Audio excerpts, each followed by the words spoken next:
Bem-vindos ao Land of Obscurity. Você está prestes a entrar no mundo do desconhecido. Começa agora a transmissão perdida. Aviso: este vídeo contém histórias perturbadoras. Assista por sua conta e risco. No inverno de 1996, a cidade de Varginha, no sul de Minas Gerais, mergulhou em uma névoa de medo e mistério. Todos conheciam a história oficial: a captura de uma criatura extraterrestre pelas autoridades, testemunhada por algumas jovens, que rapidamente se tornou um dos casos mais famosos de ufologia no Brasil.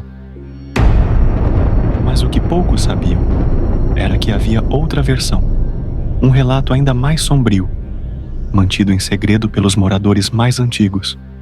Luciano, um jovem jornalista recém-chegado à cidade, estava determinado a desvendar a verdade.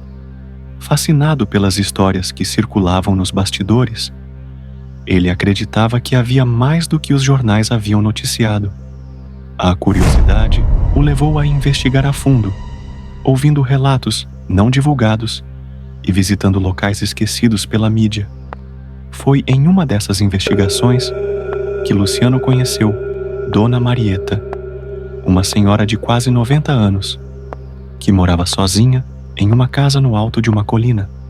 Ela era conhecida na cidade como uma mulher reclusa, mas os boatos diziam que, na época do incidente, ela havia sido testemunha de algo terrível. Decidido a ouvir sua versão, Luciano a visitou, levando consigo um gravador e um bloco de notas. Ao chegar, foi recebido pelo silêncio. Dona Marieta estava sentada em uma poltrona desgastada, seus olhos opacos parecendo ver através de Luciano.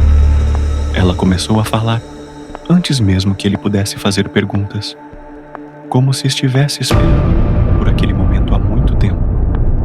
"Você quer saber a verdade sobre o que aconteceu naquela noite, não é?" disse ela, a voz trêmula, mas firme. Luciano apenas acenou com a cabeça, enquanto ligava o gravador. Eles não eram do espaço.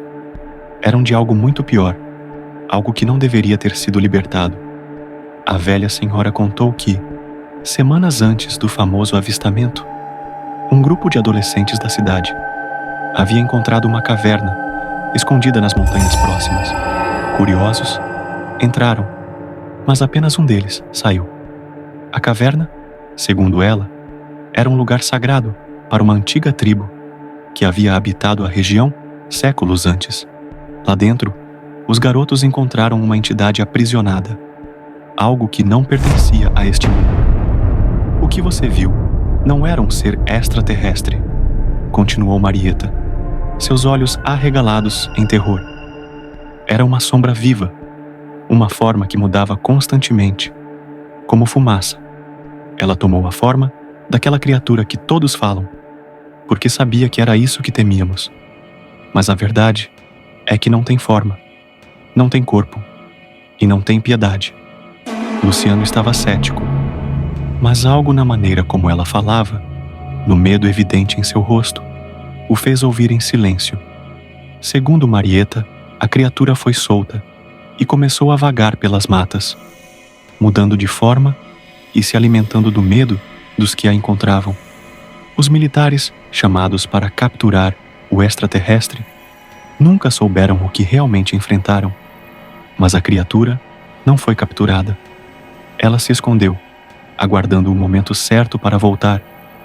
"Eu vi seus olhos", disse Marieta, começando a chorar. "Eu vi o verdadeiro horror.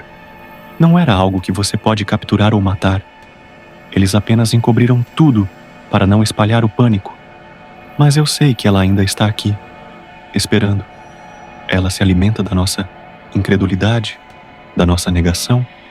Luciano saiu da casa perturbado, sentindo uma inquietação crescente.